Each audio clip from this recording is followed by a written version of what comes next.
The twins were barely 5 weeks old when my life took its sharpest turn, the kind that doesn't come with warning signs, just impact. The night had been quiet, the kind of rare, calm new parents treat like a miracle. The nursery glowed softly under the warm light of the lamp I kept on the lowest dim setting, casting gentle shadows on the pastel walls we had painted together last spring. I sat in the old rocking chair my grandmother passed down to me. Its faded floral print a comforting reminder that some things at least remained stable. Alex nursed with the hunger of a tiny warrior, his little hand gripping my shirt as though anchoring himself to me. Mia, always gentler, always observant, watched my face with those big, searching eyes before finally latching on. For the first time in days, they weren't screaming. For the first time in days, I felt like I was doing something right. But the peace didn't last long. David's footsteps echoed down the hallway. Uneven, hurried, wrong. In the last few weeks, I had learned to read his footsteps the way people read weather changes. And tonight, it sounded like a storm. He appeared in the doorway, shoulders hunched, phone still glowing in his hand, eyes red like he hadn't slept in days. "Emma," he said, and just the way he said my name made my stomach tighten. Then came the words that shattered everything. "Get ready. We're moving to my mother's place. Tonight." At first, I thought he was joking.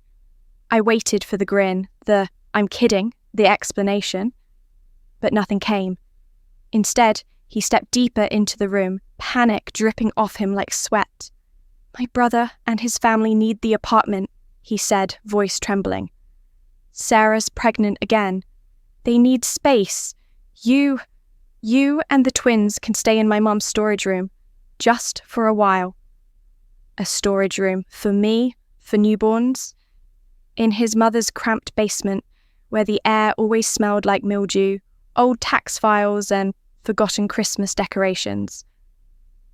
I stared at him, my heartbeat thudding in my ears, trying to match this trembling stranger to the man who once spent an entire Sunday assembling the twins' crib, laughing through the frustration. But that David wasn't here. Before I could speak, before I could even process the betrayal, the doorbell rang, a sharp, impatient ring that sliced through the nursery like a knife. Then another. Then a knock strong enough to rattle the chain lock. David froze completely, his face drained of colour, eyes widening in pure panic. "Stay here," he whispered, but he didn't move. He couldn't. The twins stirred in their bassinet behind me, sensing the tension thickening the air. I walked to the door myself, legs shaking, breath uneven. Through the peephole, I saw exactly what I feared. David's brother, Mark, grinning proudly like a man arriving to claim a prize. Behind him stood Sarah with their toddlers, bouncing excitedly as if this was a field trip. And next to them, 2 men in cheap polyester suits holding a clipboard and a thick manila envelope. A police cruiser idled behind them, engine humming. Whatever was happening, it wasn't just a family decision. Something much, much bigger was coming. The hallway light flickered as I kept the door cracked open, Mark's grin stretching wider like he already owned the place. Sarah stood behind him, rubbing her pregnant belly with one hand and holding her toddler's wrist with the other. Their kids bounced on the apartment steps like this was a surprise vacation and not the hijacking of someone else's home. The 2 men in cheap polyester suits didn't say a word, but their presence alone pressed a weight on my chest. One held that thick manila envelope, edges creased, as if it had been clutched too tightly for too long. The other held a clipboard with papers clipped so tightly they were bending forward. Behind them, the police cruiser hummed softly, like a warning heartbeat. David stood behind me, barely breathing. His fingers didn't reach for my shoulder, didn't reach for my waist. Nothing. He looked like a man already defeated, as if every choice had been made without him. Or worse, by him in a moment of stupidity he couldn't undo. "Emma, sweetheart," Mark said, leaning casually against the doorframe, like this was Sunday brunch. "We just want to make the transition smooth. No need to make it difficult." Transition. That word twisted something inside me. I stepped outside just far enough that the cool October air brushed the back of my neck. The hallway behind me felt like a dying lung. David still inside, trembling, hiding behind the crib shadows, while I faced his mess. "Transition to what?" I asked, my voice low but steady. Sarah exhaled sharply. "Emma, please. The kids are tired and we've been driving for hours. We already packed our things. We thought you'd be ready." "Ready? To move into a storage room?" I shot back. Her eyes flicked toward the carpet, embarrassment tightening her lips. Even she knew how insane this was. Mark cleared his throat. "Look, Mom said you'd cooperate. She said you understand family obligations." Family obligations. The same woman who blamed me for not hosting Thanksgiving 6 weeks after I gave birth. The same woman who forgot to visit the twins. The same woman who once told me my twins cried too loudly, like it was a personality flaw. I folded my arms. "And what exactly are these men for?" The man with the clipboard finally spoke. His voice was flat, rehearsed. "Ma'am, we are here to conduct the property review and begin the tenancy transfer." My heart dropped. "Tenancy transfer? This is my apartment." Mark clicked his tongue like I was the one being unreasonable. "Come on, Emma, don't play dumb. The paperwork is already done." Paperwork. Done. My vision pulsed, my ears rang, and the world tilted just enough that I had to grip the doorframe to stay upright. I turned toward David. He still hadn't moved. His shoulders slumped as if he'd been stabbed in the spine by a secret he'd been carrying alone. "David," I whispered, "what did you sign?" His lips parted. No words came out, not even breath. Just a hollow, broken silence. Mark stepped around me like he had every right to enter. "We'll just take a look around, make sure the rooms work for us. You can get your essentials and head out in the morning." I blocked his path. "You're not coming in." Mark's smile evaporated. "Emma, don't make this messy." Behind him, the toddlers whined. Sarah shifted from foot to foot, and the two suit men checked their watches. Everything felt staged, organised, like they'd planned this moment, like they expected us to just crumble and hand them the keys. I inhaled slowly. The lavender scent from the nursery drifted toward me. Alex began fussing. Mia whimpered softly. My babies, my home, my life. I wasn't giving any of it up. "David," I said sharply. He jumped, finally looking at me, really looking at me like a man waking from a coma. His eyes were filled with guilt, fear, and something worse. Resignation. "Tell them," I said. "Tell them they're not moving in." His throat bobbed. He opened his mouth. But before he could speak, Mark cut him off. He already did. My blood ran cold. "What?" My voice cracked. Mark smirked. "He signed the transfer. Last week. He already handed over the primary tenancy rights." The world stopped. David had lied. Not today, not tonight, but a whole week ago, while I nursed the twins, while I trusted him, while he pretended everything was normal. I turned to him. "Is this true?" He shut his eyes, tears forming like dew. "Emma, I didn't have a choice." "There is always a choice," I said through clenched teeth. "You just didn't choose us." Behind me, the twins began crying. Both at once, their wails sharp enough to slice the tension like broken glass. The sound jolted everyone. Even the officers sitting in the cruiser shifted their heads toward us. I took a deep breath. "Everyone out," I said. "I'm getting my babies." Mark opened his mouth to argue, but something in my face made him hesitate. For the first time, he realized he wasn't dealing with the quiet, polite Emma he thought he could walk over. I stepped inside and shut the door hard enough that the chain rattled. David flinched like someone had slapped him. But I wasn't done. Not even close. This wasn't a surrender. This was war. And tonight was only the beginning. Mark's voice thundered through the barely opened door like he owned the walls, the air, the night itself.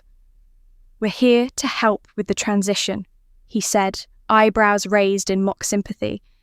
"The kind people use when they're already celebrating your downfall."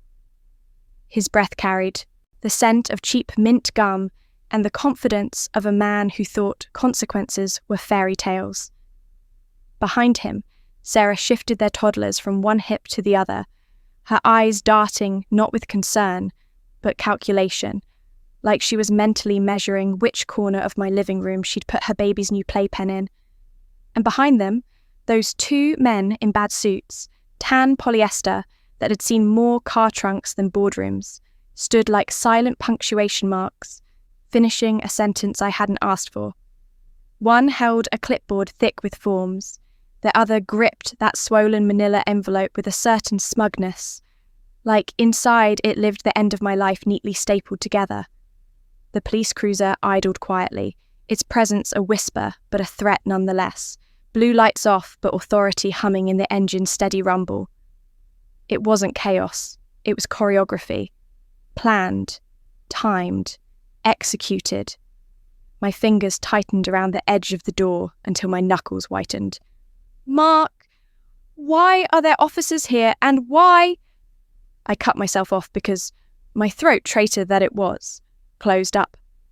Fear wasn't supposed to taste metallic, but tonight it did. Mark clapped a hand on the door like I'd just asked a silly question. "Relax, Em. It's all standard procedure when property is being transferred." Transferred? The word slammed into me like a brick. My heartbeat jumped into my ears, loud and frantic. I turned, eyes searching for David because I needed an anchor, even if it was fraying. But my husband still stood frozen in the hallway, shoulders slumped, eyes vacant, like a man watching his own execution from the outside of his body. "David!" I hissed. He didn't blink, didn't move, didn't breathe. He looked like he'd aged 10 years in 10 minutes. That terrified me more than the cop car, more than the suits, more than Mark's awful grin. I stepped out into the hallway just far enough for my voice to reach him, but not far enough to give Mark more opening than he'd already taken. "David, what is happening?" My voice cracked on the last word. His lips parted, but instead of speech, a tremor shook through him. His hand rose halfway, toward me, toward the babies, toward something, before dropping uselessly to his side. The clipboard man cleared his throat. "Mrs. Carter, we just need a signature to begin the transfer of residence." My stomach pitched forward. "Transfer? You mean eviction?" He didn't answer. He didn't have to. His silence was confirmation enough. Mark leaned in closer, lowering his voice like he was doing me a favour. "Look, Em, the apartment is way too big for you guys. It makes more sense for us. 2 kids, 1 on the way. Space matters." My vision narrowed. A high-pitched ringing filled my ears. "This is my apartment," I whispered, voice trembling. "Left to me, in my name, from my parents." Mark scoffed, eyes flicking over my shoulder, toward where David stood hollowed out. "Well, not anymore." "Right, bro." That one word, "bro," broke David open. His face contorted, the truth pressing forward like a confession desperate to escape. But Sarah cut in before he could speak, her voice sweet but sharp-edged. "Emma, honey, you should be grateful. We're giving you a place to stay. David's old room is still at Mum's, and the storage room will fit the twins fine with some rearranging." Something inside me snapped. Not loud, not violent, but decisive. A quiet click, like a lock sliding into place. Beneath the fear, beneath the disbelief, something else rose. Anger, cold, clear, steady. I stood straighter. You all planned this, I said, not asking but stating. Mark smiled like I'd just solved a puzzle. We tried to make it easy for you. Easy. A word used by people who never lifted anything heavier than their own privilege. I opened the door wider in one swift motion, surprising all of them. Sarah stepped back. The suit stiffened. Even the officer in the cruiser leaned forward. And I looked directly at Mark, right into his smug beer-belly confidence, and said, "If you want my home, you better be ready to fight in front of the whole neighbourhood, because I'm not moving an inch." Mark laughed, a single sharp bark. "Emma, don't be dramatic." But he didn't finish. Because behind me, for the first time that night, David finally spoke. And what came out shattered everything I thought I knew. The apartment door swung open wider the moment Mark pushed past me, tracking the cold October air into the hallway. His grin faltered as his eyes swept across the entryway, taking in the faint smell of formula, the drying rack full of tiny onesies, and the half-packed diaper bag lying abandoned next to the shoe bench. Sarah entered behind him, her two toddlers clinging to their jackets, scampering excitedly like they were entering a playground instead of someone's home. The men in suits stepped in last, walking with the calm, clinical posture of people who handled complicated situations for a living. Their presence felt heavy, as if they brought the weight of an entire courtroom with them.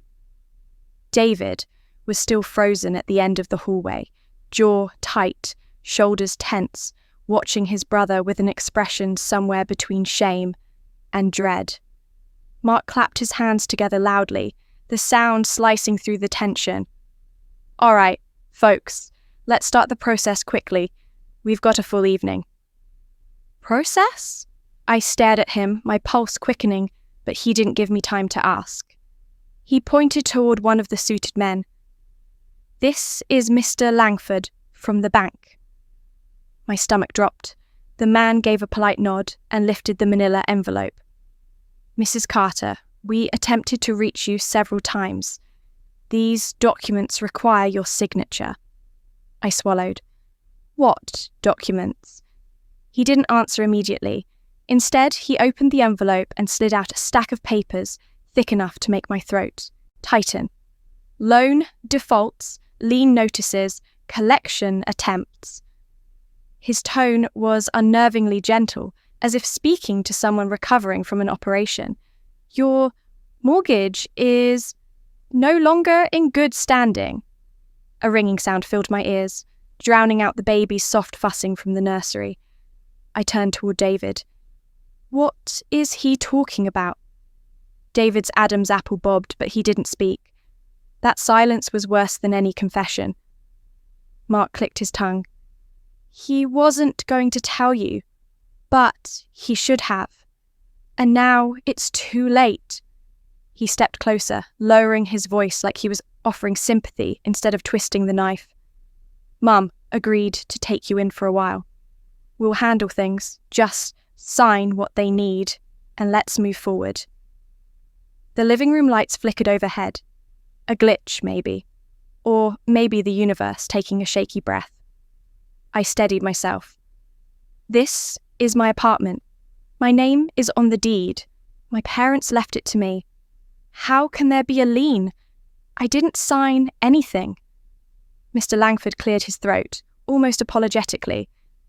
"The co-owner can request certain financial instruments without both signatures, depending on the circumstances." He said the words smoothly, but my heart slammed against my ribs. David.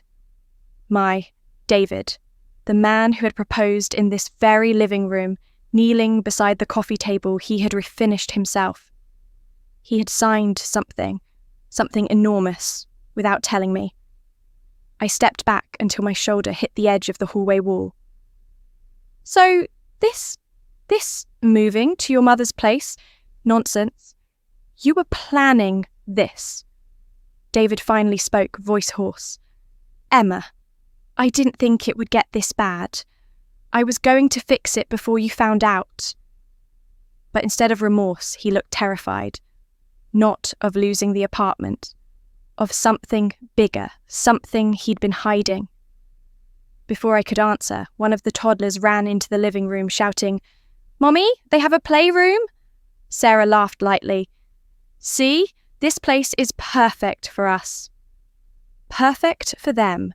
Not for me, not for my twins, not for the family I thought I had. The truth twisted in my gut. They weren't here to help us move. They were here to take my home. The suited man with the clipboard, taller, broader, more severe than Langford, stepped forward, adjusting his glasses.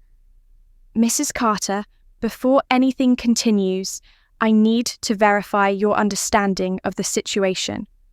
His voice was steady, professional, but the implication behind his words made my skin prickle. "Your husband has taken out 2 emergency loans and a line of credit using the property as collateral. Payments have not been made. The bank intends to proceed with repossession unless arrangements are made today." He glanced deliberately at the open front door, where a second police cruiser had now pulled up beside the first. "This is standard protocol." My knees went weak. The hallway blurred.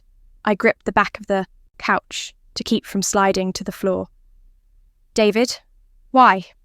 He didn't look at me. His gaze drifted to the carpet, then to the window, then back to the floor, as if anywhere else was safer than meeting my eyes. "I needed the money," he said quietly. "For what?" Silence. Not confusion. Not shock. But the kind of silence that meant he had decided long ago that I never needed to know. "David," I whispered, "look at me." He didn't. Mark stepped in again, too quickly, too eager. "It was an investment, Emma, a business opportunity. It just didn't pan out." Mr. Clipboard corrected him immediately. "It was not a business investment." Every head turned to him. He flipped through his paperwork with unnerving calm. The funds were transferred into 3 cash apps, 1 Bitcoin wallet, and a private account under... He glanced at the page again. "Under the name Ravenna?" The room went pin-drop silent. The name meant nothing to me, but it meant something to David. His shoulders snapped into rigid panic. "You weren't supposed to say that," he hissed. Mark looked confused. Sarah looked curious. I looked at my husband and saw guilt, raw, unmistakable guilt, shining on his face like a bruise.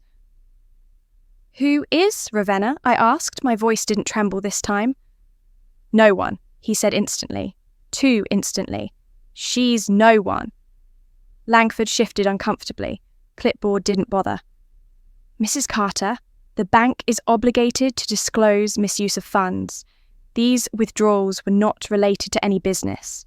They appear to be personal payments." "Personal?" I repeated. The word felt dirty. "David?" His face was now the colour of wet paper. "It's not what you think." "Then tell me." He opened his mouth. The babies cried from the nursery. Not fussing, crying, wailing, the kind of sharp, panicked cry that only comes when babies sense tension thick enough to choke on. I turned to go to them, but Sarah stepped in front of me with an apologetic smile. "Let me check on them. You need to handle the paperwork." Handle. Paperwork. As if my life had become a filing task. "Don't touch my children," I said, stepping around her and moving toward the nursery. The men watched me pass. David didn't move to follow. Mark whispered something under his breath. And as I reached the nursery doorway, I heard Mr. Clipboard say something I'll never forget. "If she refuses to sign, repossession will begin immediately." When I entered the nursery, both twins were screaming, their faces scrunched tight, arms flailing. They could feel everything, the fear, the deception, the air thick with secrets. I lifted them both, one in each arm, swaying gently, whispering their names over and over until their cries softened into hiccuping sobs. The mobile above their crib turned slowly, casting soft shadows, tiny plastic stars moving across the faded wallpaper like they were trying to guide us out of the storm. When I stepped back into the living room. The atmosphere had changed again. Mark and David were arguing in low, harsh whispers near the window. Sarah stood awkwardly by the island, pretending to examine a plant she clearly didn't care about. The officers were now inside, stationed by the door, hands resting casually near their belts. Not threatening, but present, watching, waiting. Clipboard approached me first. "Mrs. Carter, I understand this is overwhelming." "Overwhelming?" My laugh came out hollow. "You walked into my home with police and strangers and called my children's nursery a transition zone." His expression didn't change. "We cannot proceed with repossession while minors are present. However, your signature tonight determines whether law enforcement returns tomorrow." The baby stirred in my arms, sensing my racing heartbeat. David took a step toward me, reaching out as if to help steady one of the twins. I stepped back. "Don't!" His hand dropped. "Emma, please," he said, voice cracking. "I'm trying to fix this." "By throwing us into a storage room?" "It's temporary," he insisted. "We just need time. I just need time." "Time for what?" He looked like he was wrestling himself internally, every truth straining to escape, while every lie fought to stay buried. "Tell her," Mark muttered. "She deserves to—" David snapped. "You stay out of it. I wouldn't have to be in it if you hadn't lied to her for months." Their voices rose. The officers shifted slightly. Clipboard held up a hand. "Gentlemen." I spoke over them, louder than I expected. "What was the money for?" David's jaw clenched. "Nothing illegal." Not an answer. "Was it for her, Ravenna?" He flinched so hard it was as if I'd struck him. That was all the confirmation I needed. The babies whimpered, burying their faces in my shoulders. Mark stepped closer to his brother, voice low but furious. "You should have told her before dragging all of us into this mess. You think hiding it makes it disappear?" "You don't understand," David shouted. "You don't know what she—" He stopped, choked the rest back. Clipboard looked between us, confusion flickering across his professional mask. "If this involves fraud," he began, "we will need to notify—" David whipped toward him, eyes wide. "It's not fraud." His outburst made everyone jerk. The twins began crying again. I held them closer, whispering to soothe them, even as my own chest felt like it was caving in. "Then what is it, David?" I whispered. Tears lined his eyes, but he blinked them back stubbornly. "I'll explain everything," he said quietly, "but not here, not with everyone watching." That was the moment I realized the truth. Whatever David was hiding, it wasn't just shame. It was fear. Fear of someone, or something, named Ravenna. The suited men stepped aside as I moved toward the dining table, trying to settle the twins against my chest. The babies had finally lulled into soft sniffles, but their tiny bodies trembled with every breath. Across the room, the officers exchanged glances, silent, but clearly sensing something was off beyond unpaid loans. Whatever this was, they knew there was more beneath the surface. "Mrs. Carter," Clipboard began again, "to prevent escalation, we need you to review the documents. You may decline to sign, but the consequences—" "She doesn't need to review anything," David snapped. She's signing." I turned sharply. "You don't get to decide what I sign anymore." Mark dragged a hand down his face. "For God's sake, David, you can't bully your way out of this." "I'm not bullying her," David shouted. "I'm trying to keep her safe." Everyone froze. Even the baby stopped moving for a second. That sentence cut through the chaos like a blade. "Keep me safe? From what? Or from who?" David's eyes darted toward the window again, the same window he'd kept glancing at all night. The same direction he kept subtly checking, like he expected someone to appear at any second. "David," I said softly, "what did you do?" He shook his head, pacing now. I can fix this. I can still fix this. Mark stepped forward. Fix what? What did you get involved in? David stopped pacing, stopped breathing, stopped pretending. And when he finally spoke, his voice trembled with something I'd never heard from him before. Pure, bone-deep terror. Ravenna isn't a person. The room went silent. Even the officers now stood straighter. Clipboard blinked. Excuse me? David ran a shaking hand through his hair. It's a group, a network, he swallowed hard, a debt organisation. Mark stiffened. A loan shark. Not just a loan shark, David whispered. They operate in crypto, in cash apps, in offshore accounts. They target new fathers, men on paternity leave, men who panic under pressure. My pulse hammered. You took money from criminals. He nodded once, a small broken motion. I thought I could pay it back before you found out. I planned everything, every calculation, every date. I thought I had time. What did you use as collateral? I whispered, dread curling through my stomach. He closed his eyes. Everything. The front door suddenly rattled, loud, violent, urgent. Everyone spun toward it, not a polite knock, a pounding, like fists made of steel. The officers moved instantly, hands on holsters. Chicago PD, one called out. Identify yourself. No answer, just silence. Then another single deliberate knock. Not Mark, not Sarah, not the bank, not the police, something else. David's face turned ghost white. It's them, he breathed. They found us. The last knock wasn't loud, but it was final, like a signature at the end of a dangerous contract. The officers exchanged tense nods and approached the door with measured steps. One officer reached for the handle, but before he could touch it, David lunged forward. Don't open it! His voice cracked into a raw scream. The entire room froze. Even the officer paused, hand inches from the deadbolt. David spun toward the suited men. Get those kids out of here, now. His urgency didn't feel exaggerated. It felt real, terrifyingly real. Sir, step aside, the officer ordered. David didn't. He planted himself between the door and everyone else, chest heaving, as if he alone could keep whatever was on the other side from crossing the threshold. You don't understand, he said, voice barely a whisper. If you open that door, no one walks away untouched. No one. Clipboard, who had been stoic and controlled all evening, now looked rattled.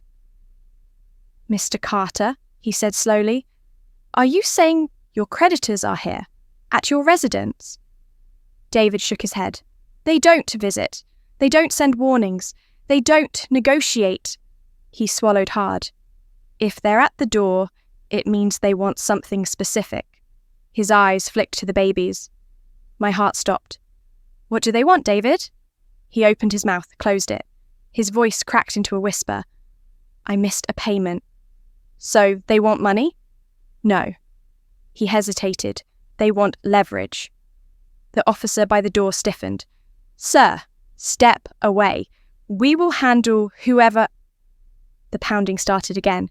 This time harder, faster. The officers drew their weapons. Sarah gasped and grabbed her toddlers. Mark pulled her behind him. Clipboard backed up until he hit the dining table. Langford muttered something under his breath, something that sounded a lot like a prayer. David turned to me then, really looked at me, as if memorizing my face. Emma, he whispered, voice trembling. I swear to you I was going to protect you from this. Tears blurred my vision. Protect us how, David? By evicting us into your mother's storage room? Yes, he shouted, because they wouldn't look for you there. It's off record. It's unregistered. It isn't tied to our name. I stared at him, stunned. You weren't pushing me out, I breathed. You were hiding us. Yes. His voice broke completely. I was trying to get you somewhere safe before they came. The babies whimpered softly, sensing the tension lacing the air. The door shook violently, one last booming strike. The door frame splintered. The officers raised their weapons. Mark shielded his family. I clutched the twins tight against my chest. David stepped forward, placing a shaking hand on the doorknob, and whispered, "Whatever happens next, don't scream." Then he turned the lock.